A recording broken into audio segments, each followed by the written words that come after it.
नमस्कार दोस्तों, साहित्य समाधान के मंच से मैं डॉक्टर रीता गौड़ आपका हार्दिक स्वागत करती हूँ, अभिनंदन करती हूँ। दोस्तों, पिछले कई सत्रों से हम निबंधों पर बात कर रहे हैं और ख़ास तौर पर उन निबंधों पर जो नेट जेआरएफ की पाठ्यक्रम में प्रस्तावित हैं। हम पढ़ चुके हैं मजदूरी और प्रेम सरदार पूर्ण सिंह का, और हम पढ़ चुके हैं उत्तरा फाल्गुनी के आसपास श्री कुबेरनाथ राय का। आज के सत्र में हम पढ़ने वाले हैं भारतेंदु हरिश्चंद्र का निबंध भारतवर्षोन्नति कैसे हो सकती है। दोस्तों, इस निबंध को पढ़ने से पहले कुछ एक मूल बातें हैं जो हमें ध्यान में रखनी चाहिए। पहली बात ये कि पिछले दो निबंध हमने जो पढ़े उनमें से जो सरदार पूर्ण सिंह का निबंध था वो अलग कोटि का निबंध था और द्विवेदी युग की परंपरा में आता है, निबंध परंपरा में आता है। और हमने जो ललित निबंध पढ़ा वो शुक्लोत्तर युग की परंपरा में आता है श्री कुबेरनाथ राय का। यानी हम अलग अलग युगों के निबंध पढ़ रहे हैं।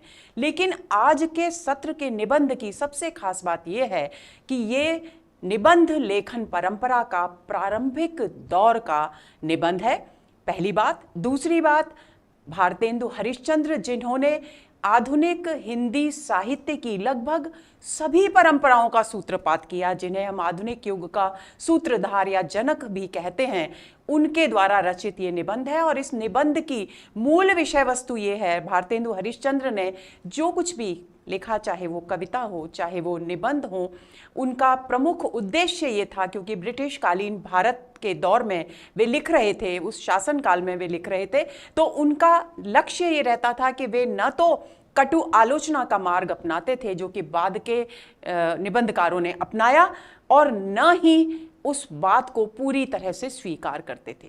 जो कुछ सामंजस्य की प्रवृत्ति उनके निबंधों में देखने को मिलती है, अंग्रेजों का जो कुछ अच्छा है उसे ग्रहण कर वो अपनी सांस्कृतिक मूल्यों की रक्षा करते हुए आगे बढ़ने की बात करते हैं।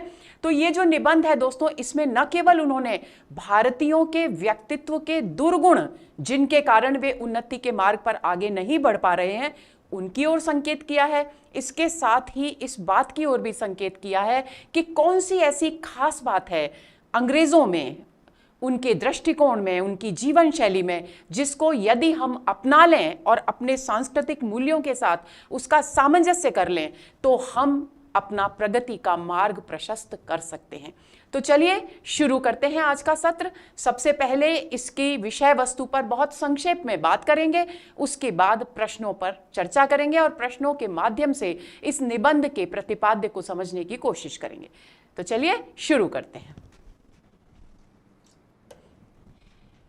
सबसे पहली बात दोस्तों ये कि ये जो निबंध है ये वास्तव में भारतेंदु हरिश्चंद्र ने मूलतः निबंध के रूप में नहीं लिखा था, ये उनका एक भाषण है। इस बात को हमें भूलना नहीं है कि ये उनका एक भाषण है। अब ये भाषण कब और कहां दिया गया इस पर प्रश्न पूछा जा सकता है, तो इसे हमें ध्यान में रखना है। ये भाषण मूलतः उत्तर प्रदेश में एक बलिया नामक स्थान है, उस बलिया नामक स्थान पर ददरी मेला आयोजित किया गया और उस ददरी मेले में विशाल जन समुदाय भारत का एकत्र हुआ। और इस बात पर भारतेंदु हरिश्चंद्र ने इस निबंध में अपनी प्रसन्नता भी व्यक्त की है। तो ददरी मेले के अवसर पर अलग अलग जो समाज सुधारक संस्थाएं थीं वे भी वहां आईं और उनमें एक संस्था थी आर्य देशोपकारिणी सभा। तो उस आर्य देशोपकारिणी सभा के अंतर्गत भारतेंदु हरिश्चंद्र से यह आग्रह किया गया कि आप इस विषय पर अपना भाषण दें, अपना वक्तव्य दें कि भारतवर्ष की उन्नति आखिर किन आधारों पर की जा सकती है या कौन से मार्ग पर चलकर भारतवर्ष उन्नति कर सकता है। तो वही भाषण निबंध के रूप में हम आज यहां पढ़ रहे हैं, जिसका शीर्षक है भारतवर्षोन्नति, यानी भारतवर्ष की उन्नति कैसे हो सकती है।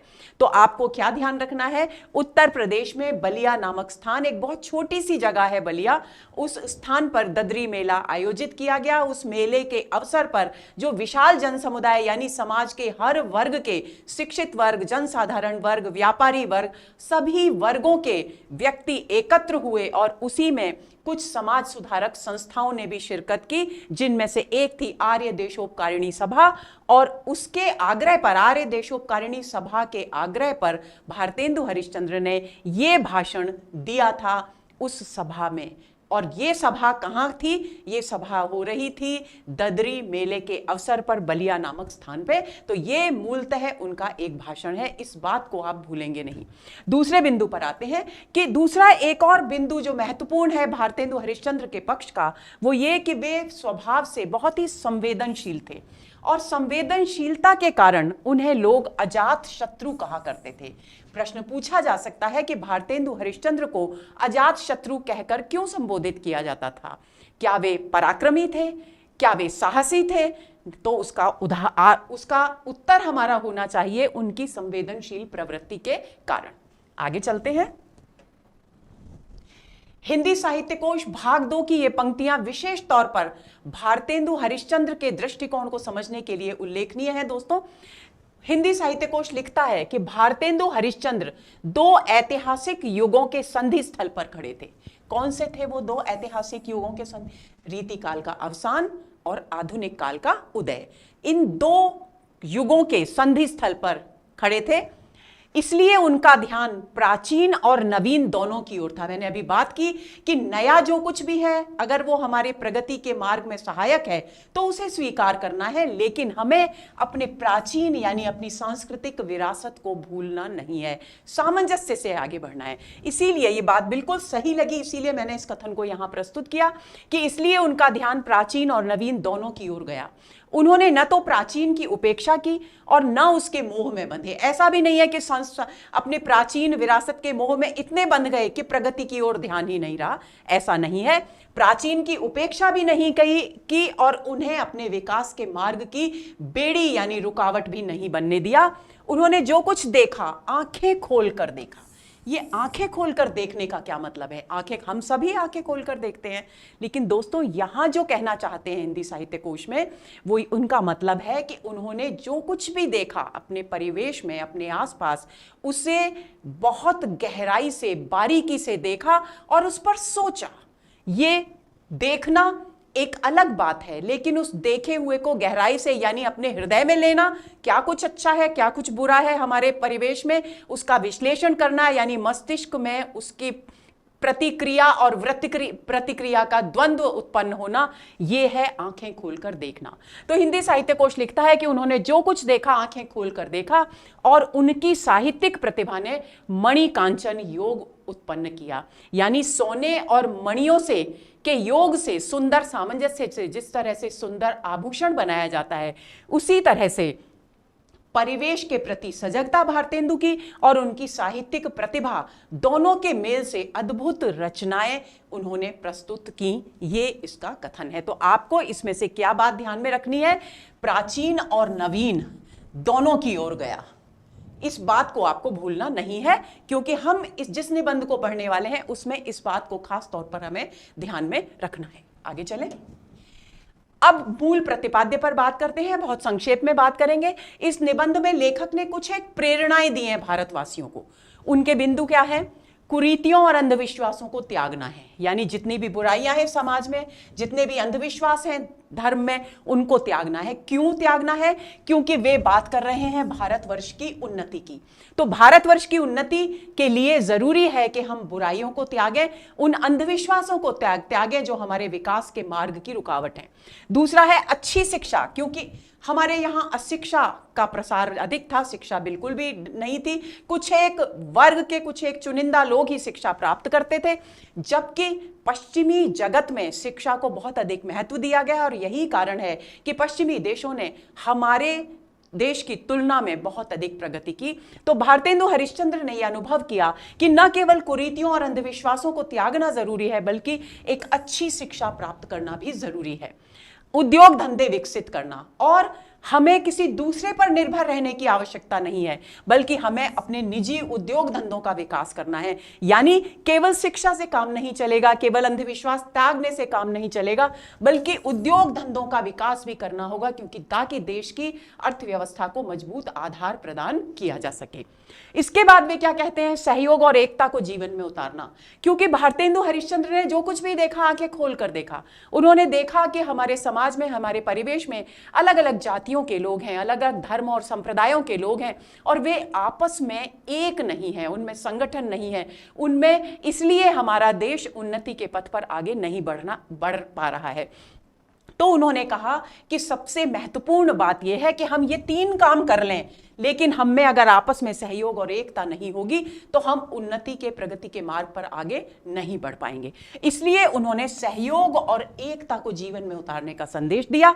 फिर प्रत्येक क्षेत्र में आत्मनिर्भर होने की बात उन्होंने की, जो कि जरूरी है उस समय, क्योंकि हम पश्चिमी सभ्यता का इतना अधिक अंधानुकरण करने लगे थे कि पश्चिमी देशों की बनी हुई वस्तुओं को हम दैनिक उपयोग में लाना गर्व की बात समझते थे।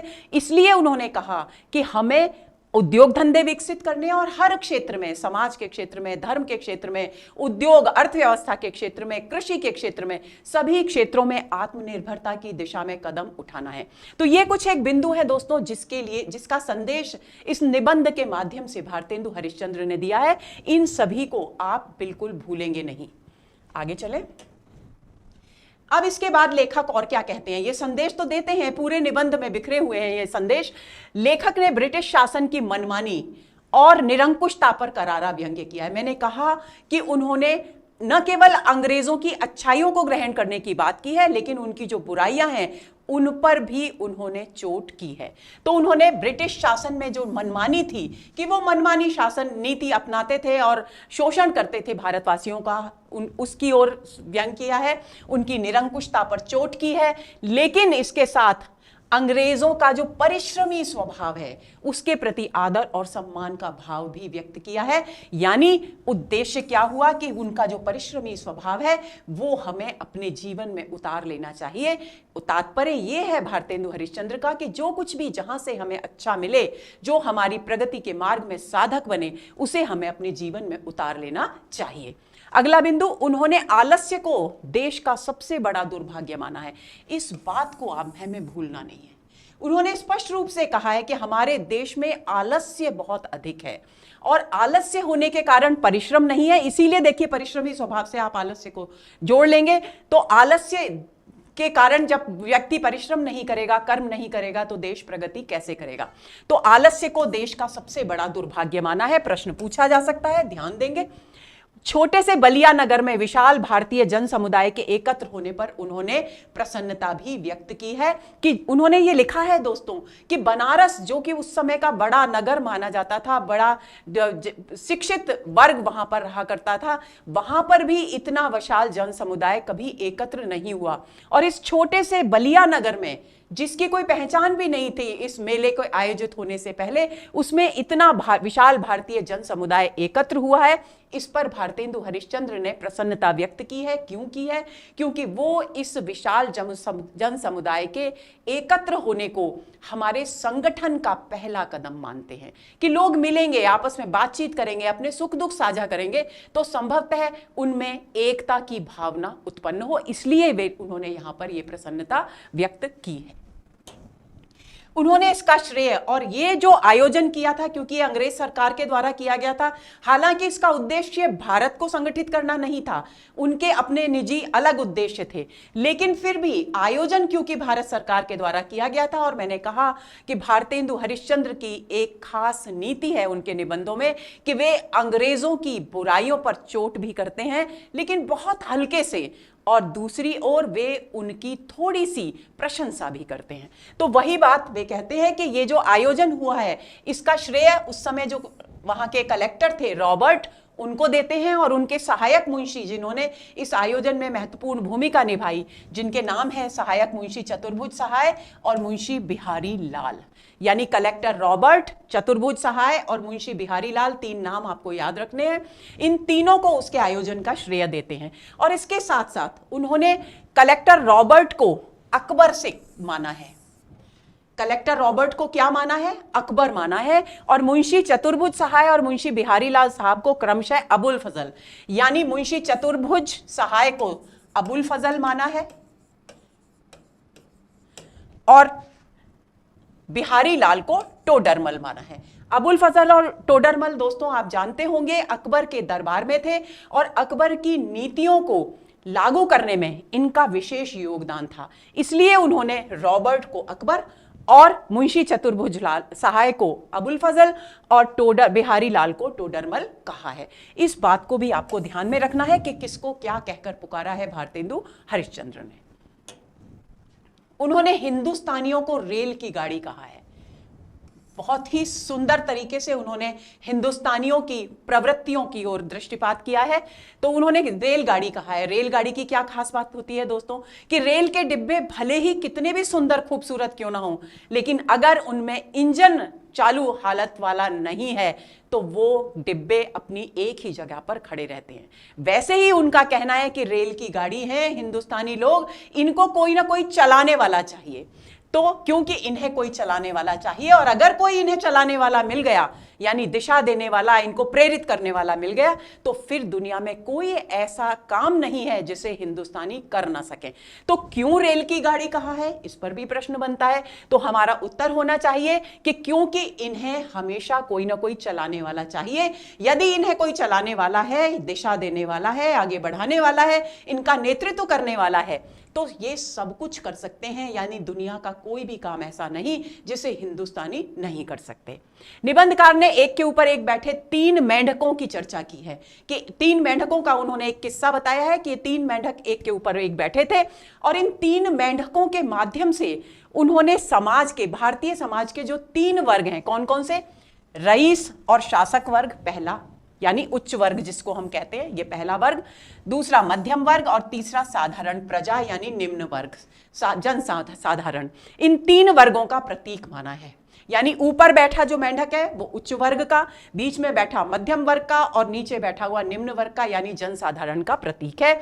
और इन तीनों वर्गों की जो खास प्रवृत्ति थी उसकी माध्यम से संकेत किया है इस किस्से के माध्यम से। कौन सी प्रवृत्तियां हैं, इन शब्दों को ध्यान रखेंगे। जौक शौक, ये वही शब्द हैं जो भारतेंदु हरिश्चंद्र ने निबंध में इस्तेमाल किए हैं। यानी उच्च वर्ग की सब चीजों से बेखबर होकर जो कुछ भी देश में हो रहा है, समाज में हो रहा है, उन सब से, क्योंकि शासक वर्ग का दायित्व क्या है कि समाज में, देश में जो कुछ भी हो रहा है उसको सजगता से देखे, और जो बुराइयां हैं, जो गलत हो रहा है उसको दूर करने की कोशिश करे। ये शासक वर्ग का दायित्व है। लेकिन हमारा शासक वर्ग कैसा है? हमारा शासक वर्ग अपने जीवन को अय्याशी में, मौज शौक में व्यतीत करने में व्यस्त है। तो रईस, शासक और उच्च वर्ग के लोग जौक शौक, उनके लिए एक शब्द इस्तेमाल किया है, यानी मौज शौक में, मौज मस्ती में, अय्याशी में अपना जीवन व्यतीत करते हैं। मध्य वर्ग के जो लोग हैं, क्योंकि वो शासन का शोषण भी सह रहे हैं और अपने जीवन के अभावग्रस्तता को भी झेल रहे हैं, दोहरा शोषण हो रहा है उनका, इसलिए वो गुमसुम है, यानी वो देखकर भी नहीं देखते, गुमसुम है। और साधारण प्रजा गए हम, यानी पतन की ओर तेजी से अग्रसर है। उनके जीवन में तो कुछ भी ऐसा है ही नहीं जिसे हम उनके जीवन की उपलब्धि कहें, यानी दैनिक उपयोग की जो वस्तुएं हैं वे भी उन्हें उपलब्ध नहीं है। तो उनके लिए उन्होंने शब्द इस्तेमाल किया है गए हम, यानी पतनोन्मुख अवस्था। शासक वर्ग विलासिता में डूबा है। मध्य वर्ग जो बुद्धिजीवी वर्ग के नाम से जाना जाता है, दिमाग होते हुए भी, शिक्षा होते हुए भी परिवेश पर कोई टिप्पणी नहीं करता, उसको ठीक करने के लिए कोई कदम नहीं उठाता। और निम्न वर्ग तो है ही दुरावस्था में। तो ये 3 शब्दों का इस्तेमाल किया है। 3 शब्दों को आप याद करेंगे, जौक शौक, गुमसुम और गए हम। आगे चलें। निबंधकार ने कटाक्ष किया है कि जिन राजाओं और ब्राह्मणों पर विद्या और नीति का प्रसार करने का दायित्व था वे अब निकम्मे हो गए हैं। यानी परंपरा की बात कर रहे हैं, प्राचीन को देख रहे हैं। प्राचीन भारत में दोस्तों शासकों का दायित्व था कि वो समाज को, देश को प्रगति के मार्ग पर आगे बढ़ाएं, और शिक्षा के विकास का जो दायित्व था वो था ब्राह्मणों का। तो राजाओं के संरक्षण में ब्राह्मणों को शिक्षा के मार्ग पर आगे बढ़ना था। लेकिन क्योंकि हमारा देश निरंतर पतन की ओर अग्रसर होता रहा, उसका कारण था राजाओं की विलासिता और ब्राह्मणों का निकम्मापन। तो वे कह रहे हैं कि जो उनका दायित्व था शिक्षा और नीति का प्रसार करना, लेकिन उन्होंने अपने उस दायित्व से मुंह मोड़ लिया और उनमें निकम्मापन आ गया। क्यों? ध्यान रखेंगे, अपने देश का सबसे बड़ा दुर्भाग्य उन्होंने आलस्य को बताया है। आगे उन्होंने कहा आज भारतीय चुंगी की कतवार फेंकने की गाड़ी बन रहे हैं, यानी स्वयं परिश्रम से वस्तु न उत्पन्न कर विदेशी कूड़ा करकट तुल्य माल का प्रयोग कर रहे हैं। दोस्तों इस शब्द को समझ लेंगे, चुंगी की कतवार। देखिए इस शब्द के माध्यम से आप इस बात को ध्यान देंगे कि किस तरीके से हम किसी भी शब्द के सांकेतिक अर्थ को समझ सकते हैं। सबसे पहले हम ध्यान देंगे चुंगी क्या होता है। चुंगी होता है किसी बाहर के माल पर जो हमारे देश में प्रवेश करता है या एक राज्य से दूसरे राज्य में जब सामान आता है तो उस पर चुंगी लगती है। चुंगी यानी थोड़ा सा। अब उस चुंगी के माध्यम से यानी बाहर के माल को के माध्यम से क्या बन रहे हैं, फेंकने की गाड़ी, यानी बाहरी माल को ढोना। और कतवार जो शब्द है उसका अर्थ है कूड़ा करकट। हम घर में सफाई करते हैं, झाड़ू लगाते हैं और कूड़े कटकट को इकट्ठा कर बाहर फेंक देते हैं, यानी वो कतवार है। तो यानी बाहर से आने वाला जो कूड़े कटकट के समान व्यर्थ का जो सामान है उसे हम अपने जीवन शैली का आधार बना रहे हैं, गाड़ी बन रहे हैं, यानी उसको हम उपयोग में ला रहे हैं और हम अपने यहां उत्पादित वस्तुओं की उपेक्षा कर रहे हैं, यानी खुद परिश्रम करके उत्पादन नहीं कर रहे, विदेशी वस्तुओं को आनंद से गर्व के साथ अपने जीवन में उतार रहे हैं, उनका प्रयोग कर रहे हैं। यह अर्थ हुआ चुंगी की कतवार फेंकने की गाड़ी बनने का प्रश्न पूछा जा सकता है, यानी स्वयं परिश्रम। देखिए शुरुआत में ही मैंने आपको बताया था कि उद्योग धंधे स्थापित करने पर बल दिया है, हर क्षेत्र में आत्मनिर्भर बनने पर बल दिया है। तो वही बात यहां पर आ गई कि स्वयं परिश्रम से वस्तु न उत्पन्न कर विदेशी कूड़ा करकट के तुल्य जो व्यर्थ का सामान है उसका प्रयोग कर रहे हैं। आगे चलें। भारतेंदु ने स्पष्ट किया है कि यदि उन्नति के पर्याप्त अवसर मिलने पर भी हम उन्नति न कर पाए तो यह हमारा दुर्भाग्य और परमात्मा का कोप ही है। इसका अर्थ क्या है? उनका कहने का मतलब है कि आज जबकि अंग्रेजों का शासन है देश में, तो अंग्रेजों के शासन के माध्यम से जितनी भी विज्ञान की अच्छी वस्तुएं हैं, श्रेष्ठ वस्तुएं हैं, वो हमारे देश में आ गई हैं। आप भी जानते हैं दोस्तों कि अंग्रेजों के शासनकाल के दौरान ही हमारे यहाँ संचार के या यातायात के साधनों का विकास हुआ और बहुत सारी ऐसी नई चीजें जो पश्चिम में औद्योगिक क्रांति के फलस्वरूप विकसित हुई थी वो हमारे देश में आई।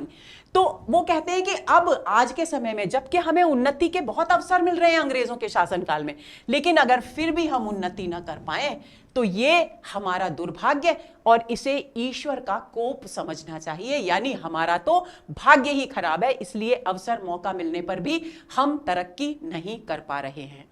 आगे उन्होंने निम्न वर्गों की उस विचारधारा पर चोट की है जो ये कहते हैं कि हमें पेट भरने के लिए परिश्रम करने से फुर्सत नहीं, हम विकास की भला क्या सोचें। यानी भारतेंदु हरिश्चंद्र ने यह कहा है कि हमारे यहाँ जब हम निम्न वर्ग से कहते हैं कि देश के विकास की, अपने विकास के विषय में सोचो, तो वो कहते हैं हमें 2 वक्त की रोटी कमाने के लिए जो मेहनत करनी पड़ती है उसी में हमारा पूरा दिन चला जाता है, हम भला विकास की बात कैसे सोचें। तो इस बात पर चोट करते हुए उन्होंने इंग्लैंड का उदाहरण दिया है। उन्होंने इंग्लैंड का उदाहरण दिया है कि जिस तरह से हमारे यहां अमीर और गरीब वर्ग हैं उसी तरह से इंग्लैंड में भी है। वहां सब लोग पेट भरे हुए नहीं है, सब लोग धन संपन्न नहीं है, लेकिन जब कोई गाड़ीवान किसी अपने मालिक को लेकर किसी स्थान पर जाता है गाड़ी लेकर, तो वो अपना समय व्यर्थ नहीं गंवाता। जब तक मालिक अपने मित्र से मिलने जाता है वो बैठकर अखबार पढ़ता है, समाचार पत्र पढ़ता है और अपनी जानकारी को मजबूत करता है ताकि वो अपनी प्रगति के नए मार्ग तलाश कर सके, यानी समय का सदुपयोग करता है। तो जब वो समय का सदुपयोग कर सकता है तो हम क्यों नहीं कर सकते। तो इस बात पर उन्होंने खास तौर से ये संदेश दिया है कि हमको हर स्थिति में एक हाथ से अपना पेट भरना चाहिए और एक हाथ से अपने प्रगति के मार्ग को प्रशस्त करना चाहिए। इस क्षेत्र में भी उन्होंने इंग्लैंड का उदाहरण दिया है कि एक समय था जब इंग्लैंड में भी बहुत ज्यादा धन संपन्नता नहीं थी, लेकिन वहां के लोगों ने एक हाथ से परिश्रम किया और दूसरे हाथ से अपनी प्रगति के मार्ग की रुकावटों को दूर किया और आज उसका नतीजा हमारे सामने है। तो यानी वे कहना चाहते हैं कि हमें इंग्लैंड की इस प्रवृत्ति से प्रेरणा ग्रहण करनी चाहिए और अपना प्रगति का पथ प्रशस्त करना चाहिए। आगे चलें। लेखक ने इंग्लैंड के उदाहरण से इसकी पुष्टि की है जिसका पेट एक समय में खाली था, मैंने जिक्र कर दिया पहले ही, और उसने बड़ी कुशलता से अपने एक हाथ से पेट भरा और दूसरे हाथ से विकास किया। लेखक ने निकम्मेपन, आलस्य और समय नष्ट करने को भारत की उन्नति न होने का प्रमुख कारण बताया है। इस पर चर्चा हम कर चुके। लेखक ने स्पष्ट किया है कि उन्नति के लिए किसी और की प्रतीक्षा नहीं करनी है। भारतवासियों की क्या है कि उनको कोई चलाने वाला चाहिए, वो रेल की गाड़ी है, तो औरों की प्रतीक्षा नहीं करनी बल्कि स्वयं प्रगति के लिए प्रयत्न करना है, स्वयं जुट जाना है। यह संदेश निबंधकार ने दिया है। लेखक ने धार्मिक अंधविश्वासों पर भी कुठाराघात किया है और उनका कहना है कि इन धार्मिक अंधविश्वासों के कारण ही हमारे समाज में अकर्मण्यता यानी निष्क्रियता और आलस बढ़ा है। निबंधकार ने सभी क्षेत्रों में उन्नति की बात की है, जिसकी चर्चा हम पहले भी कर चुके। भारतेंदु ने अपने दोषों के मूल कारण खोजने का संदेश दिया। उन्होंने कहा है कि हम सब भारतवासियों को अपने जीवन का विश्लेषण करना चाहिए और हमें यह सोचना चाहिए, इस पर विचार करना चाहिए कि क्या कारण है कि हम पीछे हैं और पश्चिमी देश आगे हैं। तो हमें अपने दोषों का मूल कारण खोजना चाहिए कि क्यों हमारे अंदर ऐसे दोष उत्पन्न हुए कि हम प्रगति के मार्ग पर आगे नहीं बढ़ पा रहे हैं, जो धर्म या सुख की आड़ में छुपे हैं। इस बात को ध्यान देना है बच्चों, ये क्योंकि वे क्या कह रहे हैं कि हमारा दोष कहां छिपा हुआ है, धर्म में छिपा हुआ है और हमारी सुख से जीवन बिताने की जो प्रवृत्ति है यानी निष्क्रियता और आलस्य कि हम परिश्रम करना ही नहीं चाहते, इनके मूल में वो सारे कारण हैं जिनके कारण भारतवर्ष उन्नति के रास्ते पर आगे नहीं बढ़ पा रहा है। तो यानी दोषों के मूल कारण को, कौन से दोषों के मूल कारण उनकी दृष्टि में कहां छिपे हैं, धर्म और सुख की आड़ में छिपे हैं। इस बात को ध्यान देंगे। उन्होंने निर्भीक होकर उन्नति के मार्ग की सभी रुकावटों को जड़ से उखाड़ने का संदेश दिया है।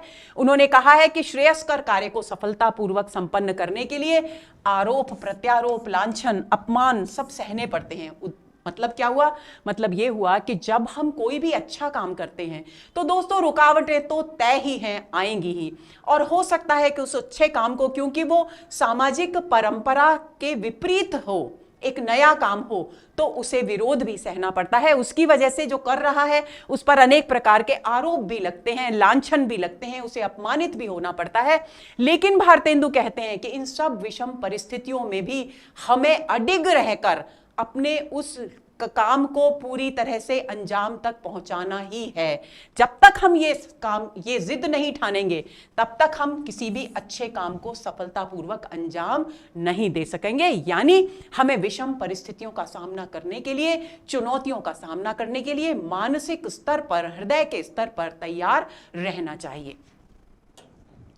उनका मत है कि जब तक हम इन सब विषम परिस्थितियों से होकर नहीं गुजरेंगे तब तक हमारा देश नहीं सुधरेगा। यानी पर विषम परिस्थितियों का सामना करने का जो साहस है वो भारतवर्ष की उन्नति के लिए आवश्यक है। उन्होंने कहा है कि सब उन्नति का मूल धर्म है। इस बिंदु को ध्यान देंगे। भारतेंदु हरिश्चंद्र ने सारी उन्नति का मूल किसको माना है? धर्म को माना है। इसलिए सबसे पहले किस ओर ध्यान देना चाहिए? धर्म की उन्नति की ओर ध्यान देना चाहिए। उन्होंने धर्म नीति और राजनीति के सहभाव और सामंजस्य पर बल दिया है। अब देखिए दोस्तों, यहां एक और छोटी सी बात मैं आपको बता दूं। यहां धर्म का मतलब केवल पूजा पाठ नहीं है। धर्म जो शब्द संस्कृत का है उसका मतलब है हमारा नैतिक दायित्व। ईश्वर के प्रति भी हमारा नैतिक दायित्व है, सृष्टि के प्रति भी है, समाज के प्रति भी है, परिवेश के प्रति भी है, सारी प्रकृति के प्रति भी है। तो वो जो धर्म है उस धर्म को हमें सुधारना है। और अगर हम अपने अपने कार्य को, अपने अपने निर्धारित कर्तव्य को, धर्म को अच्छी तरह से निभाएंगे तो हमारी उन्नति को कोई नहीं रोक सकता। तो इस धर्म शब्द को यहां पर आप इस रूप में न लें कि केवल ईश्वर की पूजा करने से ही हमारी उन्नति होगी। ऐसा भारतेंदु हरिश्चंद्र बिल्कुल नहीं कह रहे। उन्होंने कहा है कि हमारे शास्त्रों में बहुत सारी बातें लिखी हुई हैं और लेकिन हमारा दायित्व क्या है? हमारा दायित्व है कि उन बातों पर आज के संदर्भ में बुद्धि से सोचें, उनका विश्लेषण करें कि कौन सी चीज ऐसी है, कौन सा बिंदु ऐसा है जो आज के संदर्भ में हमारी प्रगति के मार्ग की रुकावट बन रहा है, उसे हमें हटा देना है। हमें शास्त्रों में कही गई बात का अंधानुकरण नहीं करना है। यह सबसे पहली बात, सबसे महत्वपूर्ण बात है। इसीलिए भारतेंदु हरिश्चंद्र के विषय में कहा गया कि वे नवीन और प्राचीन का समन्वय करके आगे चलने की बात करते हैं। तो उन्होंने धर्म नीति और राजनीति, अंग्रेजों के उदाहरण द्वारा इस बात को स्पष्ट किया कि अंग्रेज जब भारत में आए तो वो एक व्यापारी के रूप में आए। उन्होंने शासन को अपने हाथ में लिया और शासन के माध्यम से धर्म के विकास की बात की। तो धर्म नीति और राजनीति को उन्होंने किस तरीके से एक साथ सामंजस्य के साथ लेकर वो आगे बढ़े कि उनकी राजनीति का भी विकास हुआ और उनके धर्म का भी विकास हुआ। तो उसी से प्रेरणा लेकर हमको भी धर्म नीति और राजनीति को में सामंजस्य स्थापित करना होगा, तभी हमारा देश प्रगति के मार्ग पर आगे बढ़ सकेगा। अंग्रेजों के उदाहरण से इसकी पुष्टि की है, ये मैं आपको बता चुकी। भारतेंदु हरिश्चंद्र ने त्योहारों को म्यूनिसिपैलिटी कहा है, इस बिंदु को भी ध्यान में रखेंगे। म्यूनिसिपैलिटी का संबंध किससे है? स्वच्छता से, साफ सफाई से। अब त्योहार म्यूनिसिपैलिटी कैसे है, इसका उदाहरण वो देते हैं कि हम एकादशी का व्रत करने का हमारे शास्त्रों में विधान है। तो एकादशी का व्रत करने का उद्देश्य है कि 15 दिन में जब भी कभी एक एकादशी आए तो हम उस दिन उपवास करें ताकि हमारी शारीरिक शुद्धि हो। तो म्यूनिसिपैलिटी यानी शुद्धिकरण का काम हो गया।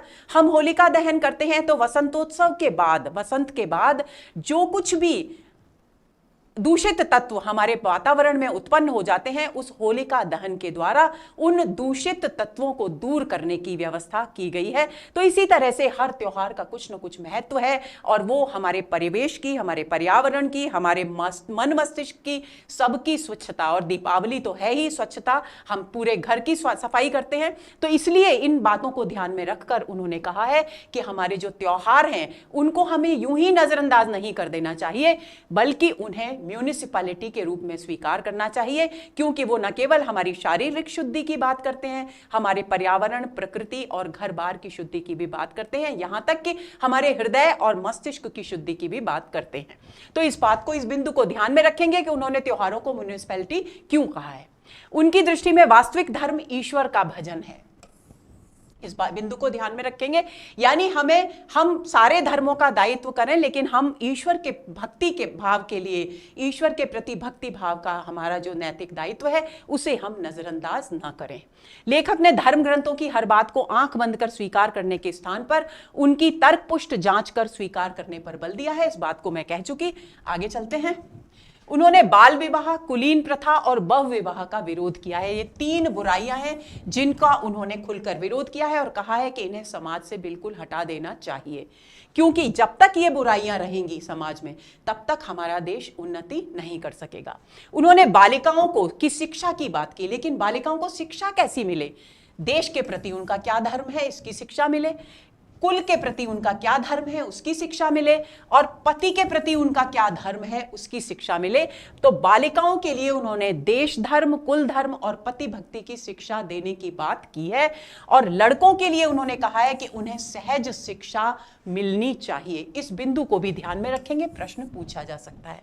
उन्होंने वैष्णव शाक्त संप्रदायों के नाम पर पनप रहे बैर को त्याग कर, क्योंकि दोस्तों जिस समय भारतेंदु हरिश्चंद्र हुए उस समय हमारे यहाँ बहुत ज्यादा सांप्रदायिक द्वेष फैला हुआ था, और उस द्वेष के कारण, उस वैमनस्य के कारण हमारा देश प्रगति के पथ पर आगे नहीं बढ़ पा रहा था, क्योंकि सामंजस्य नहीं हो पा रहा था। तो इसलिए उन्होंने कहा कि यहाँ अलग अलग संप्रदायों के नाम पर जो वैर, जो द्वेष उत्पन्न हो रहा है उसे समाप्त होना चाहिए, उसे हमें हटा देना चाहिए।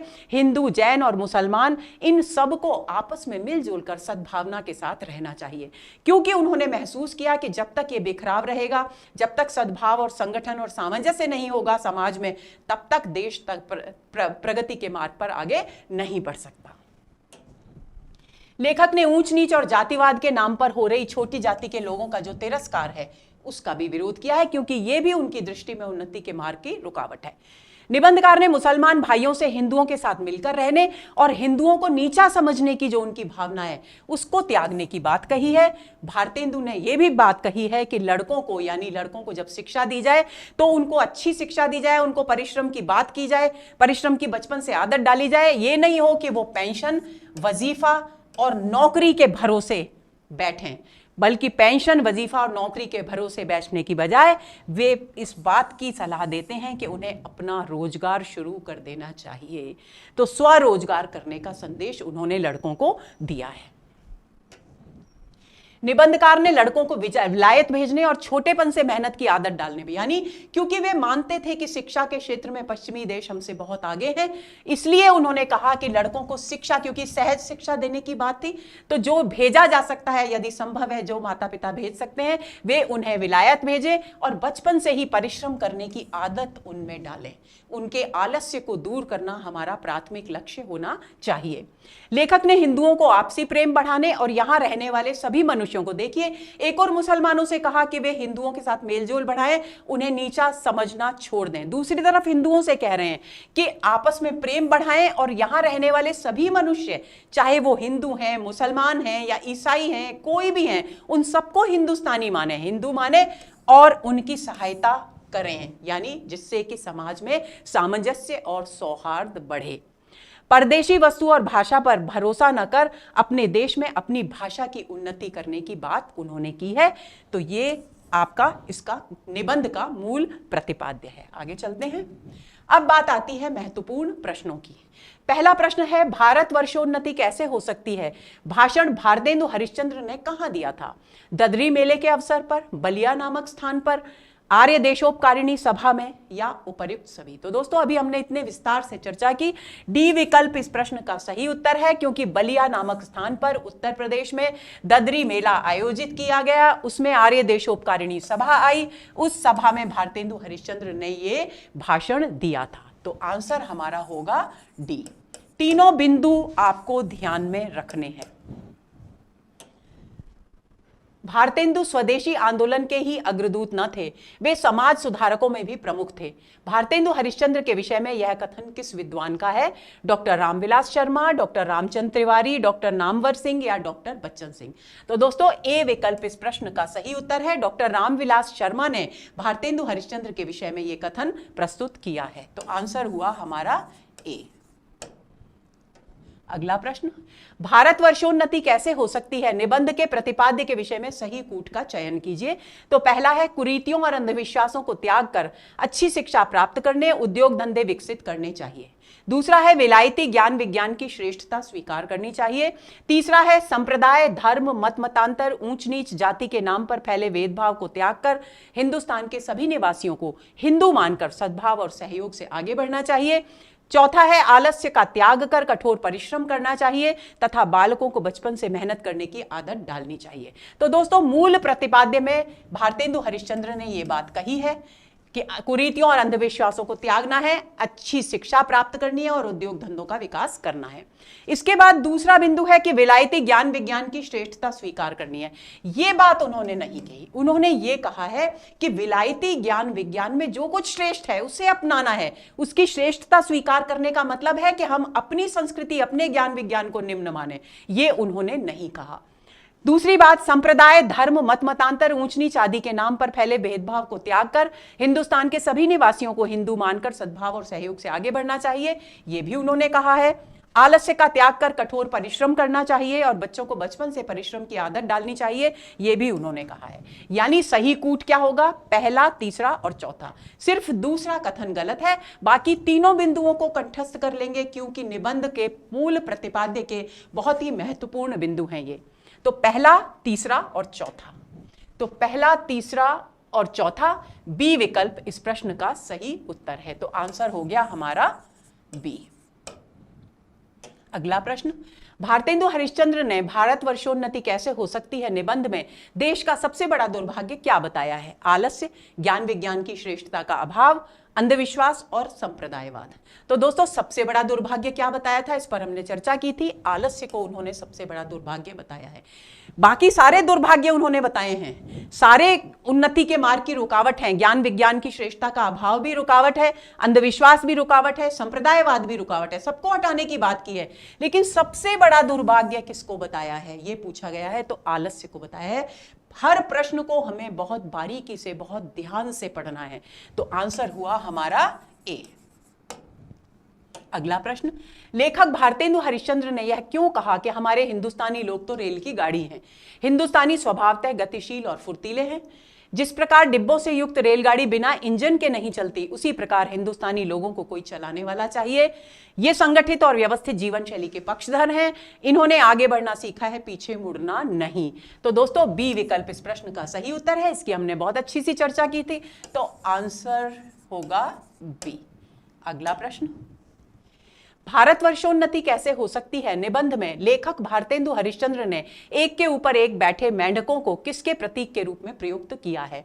अंग्रेजों, मुसलमानों और भारतवासियों के, ऋषि मुनियों, राजा महाराजाओं और साधारण प्रजा के, रईस, शासक वर्ग, मध्यम वर्ग और साधारण प्रजा के, या इनमें से कोई नहीं? तो सी विकल्प इस प्रश्न का सही उत्तर है।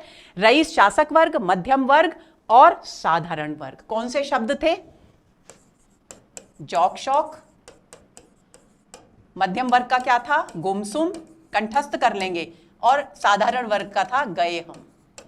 तीन शब्द तीन वर्गों से संबंधित है, तो इस प्रश्न का सही उत्तर होगा सी। अगला प्रश्न, हम लोग निरी चुंगी की कतवार फेंकने की गाड़ी बन रहे हैं। पंक्ति का अर्थ है अंग्रेजों का गुलाम बनकर रहना, अंग्रेजों से डर कर रहना, कूड़ा करकट तुल्य विदेशी माल का प्रयोग करना और स्वयं परिश्रम न करना, परिश्रम बिना किए खड़े होकर अपने भाग्य को कोसना। तो दोस्तों सी विकल्प इस प्रश्न का सही उत्तर है। इसको भी हम बहुत अच्छी तरह से एक्सप्लेन कर चुके पहले, तो आंसर होगा इस प्रश्न का सी। क्योंकि चुंगी की कतवार फेंकने की गाड़ी यानी विदेशी माल का प्रयोग करना, जो कि हमारे भारतीय माल की तुलना में व्यर्थ है, बेकार है, और अपने देश में वस्तुएं उत्पादित न करना। तो आंसर हुआ सी। आगे चलेंगे, वही दशा इस समय हिंदुस्तान की है। पंक्ति से भारतेंदु हरिश्चंद्र ने हिंदुस्तान की किस दशा की ओर संकेत किया है? उन्नति के पर्याप्त अवसर मिलने पर भी भारतवासियों की उन्नति न करने की दशा, भारतीय कुटीर उद्योगों के नष्ट होने की दशा, पराधीन भारत की दशा, भारत की अपना सांस्कृतिक वैभव खोने की दशा। तो दोस्तों ए विकल्प इस प्रश्न का सही उत्तर है। उन्होंने कहा है कि ब्रिटिश राज में हमें सारी वैज्ञानिक सुख सुविधाएं प्राप्त हो रही हैं, हमें ज्ञान विज्ञान को जानने का मौका मिल रहा है, हमें वहां की पत्र पत्रिकाओं को पढ़ने का मौका मिल रहा है। अगर फिर भी इतनी सुविधाएं मिलने के बाद भी अगर हम उन्नति न करें तो ये हमारा दुर्भाग्य और परमात्मा का कोप मानना चाहिए। तो ये कौन सी दशा की बात कर रहे हैं? उन्नति के अवसर मिलने पर भी भारतवासियों की उन्नति न करने की दशा। तो आंसर होगा हमारा ए। अगला प्रश्न, भारतेंदु हरिश्चंद्र ने इंग्लैंड वासियों की किस प्रवृत्ति की प्रशंसा की है? समय व्यर्थ न गंवाने की, परिश्रम करने की, प्रगति और उन्नति के नित नए रास्ते तलाश करने की, और उपर्युक्त सभी। तो दोस्तों इन तीनों की प्रशंसा उन्होंने की है, तो प्रश्न का सही उत्तर होगा उपर्युक्त सभी। उन्होंने समय व्यर्थ न गंवाने की उस गाड़ी वाहन के माध्यम से बात की है, परिश्रम करने की कि कैसे उन्होंने अपनी आर्थिक समस्या को से जूझकर एक हाथ से पेट भरा, एक हाथ से परिश्रम किया, नित नए प्रगति के रास्ते अपनाए, इस बात को उन्होंने वहां स्पष्ट किया है। तो इस प्रश्न का सही उत्तर होगा डी। अगला प्रश्न, भारतेंदु हरिश्चंद्र ने भारत के दोषों का मूल किस में माना है? अशिक्षा में, आपसी भेदभाव में, धर्म और सुख की आड़ में, या अज्ञानता में? तो इसकी भी चर्चा हमने की थी। सी विकल्प इस प्रश्न का सही उत्तर है। धर्म और सुख की आड़ में उन्होंने भारत के सभी दोषों का मूल बताया है। तो इस प्रश्न का उत्तर होगा सी। अगला प्रश्न, भारतेंदु हरिश्चंद्र ने सब उन्नतियों का मूल किसे माना है? धर्म को, ज्ञान विज्ञान को, मशीनीकरण को, शिक्षा और सद्भाव को? तो सब उन्नतियों का मूल उन्होंने धर्म को माना है, और धर्म से तात्पर्य पूजा पाठ नहीं है, बल्कि सभी के प्रति हमारा जो दायित्व है वो यहाँ धर्म है। इसमें ईश्वर के प्रति भक्तिभाव भी शामिल है, और अन्य सृष्टि के अन्य तत्वों के प्रति, अन्य उपादानों के प्रति भी हमारा दायित्व शामिल है। तो ए विकल्प इस प्रश्न का सही उत्तर है। अगला प्रश्न, भारतेंदु हरिश्चंद्र ने भारतवर्ष की उन्नति के लिए निम्न में से किन बातों पर बल दिया है? सही कूट का चयन कीजिए। धर्म और राजनीति के सहभाव और सद्भाव पर, सभी प्रकार के मतभेद त्याग कर एकता संगठन से आगे बढ़ने पर, स्त्रियों की शिक्षा को प्रतिबंधित करने पर, धर्म और समाज धर्म का मर्म समझकर धर्म ग्रंथों में लिखी बातों को बुद्धि की कसौटी पर कसकर स्वीकार करने पर। तो दोस्तों धर्म और राजनीति के सहभाव की बात की है उन्होंने, और अंग्रेजों के उदाहरण देकर इस बात को पुष्ट किया है। सभी प्रकार के मतभेदों को त्यागने की बात भी उन्होंने की है, ये भी सही है, ये भी सही है। स्त्रियों की शिक्षा को प्रतिबंधित करने की बात नहीं की है, बल्कि उन्होंने स्त्रियों को देश धर्म, कुल धर्म और पति भक्ति की शिक्षा देने की बात की है। तो प्रतिबंधित करना शब्द यहां पर सही नहीं है, तो ये गलत है। धर्म और समाज धर्म का मर्म समझना और धर्म ग्रंथों में लिखी बातों को बुद्धि की कसौटी पर कसकर स्वीकार करने की बात उन्होंने की है। यानी यहां पहला, दूसरा और चौथा इस प्रश्न का सही उत्तर है। तो सही कूट देखते हैं, पहला, दूसरा और चौथा, यानी डी विकल्प इस प्रश्न का सही उत्तर है। तो आंसर हुआ डी। अगला प्रश्न, भारतेंदु हरिश्चंद्र ने भारतवर्षोन्नति कैसे हो सकती है निबंध में किन कुरीतियों को हटाने पर बल दिया है? बाल विवाह, जहाज का सफर, कुलीन प्रथा और बहुविवाह और उपर्युक्त सभी। तो दोस्तों डी विकल्प इस प्रश्न का सही उत्तर है। बाल विवाह को हटाने पर भी जोर दिया है, जहाज के सफर को भी उन्होंने जोर दिया है, इसको भी हटाना चाहिए, इसके बारे में मैं भी आपसे चर्चा करूंगी। कुलीन प्रथा और बहुविवाह का भी उन्होंने विरोध किया है। जहाज का सफर क्या है? हमारी संस्कृति में दोस्तों ये माना जाता था कि जो भी समुद्र पार कर किसी अन्य स्थान पर जाएगा वो दुर्भाग्यशाली होगा, उसके प्रगति के उसको अपशकुन या अशुभ माना जाता था। इस कारण शिक्षा प्राप्त करने के लिए दूसरे देशों में हमारे देश के युवक नहीं जा पाते थे। तो उन्होंने महसूस किया, क्योंकि वे विलायती शिक्षा की पैरवी करते हैं भारतेंदु हरिश्चंद्र, तो उन्होंने इस कुरीति को कि जहाज का सफर अपशकुन है, इस बात को दूर करने पर बल दिया। तो इस बात का आप ध्यान रखेंगे। तो इस प्रश्न का सही उत्तर हुआ डी। अगला प्रश्न, भारतेंदु हरिश्चंद्र ने लड़कियों के लिए किस प्रकार की शिक्षा को उचित माना? देश धर्म, कुल धर्म, देश धर्म, धार्मिक ग्रंथों का अध्ययन, सती प्रथा का पालन, धर्म पालन, देश धर्म, कुल धर्म और पतिवृत्ति। तो डी विकल्प इस प्रश्न का सही उत्तर है। इसकी चर्चा कई बार हो चुकी, तो इस प्रश्न का सही उत्तर होगा डी।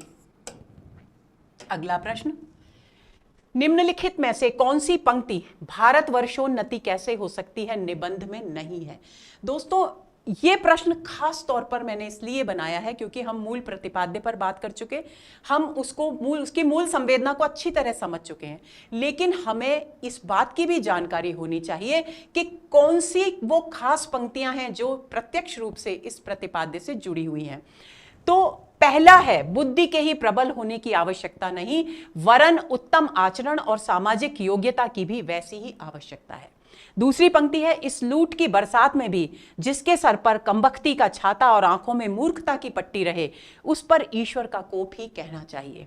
तीसरा है, अंग्रेजों के राज्य में भी जो हम कुएं के मेंढक, काठ के उल्लू, पिंजड़े के गंगाराम ही रहें, तो फिर हमारी कमबख्ती फिर कमबख्ती ही है।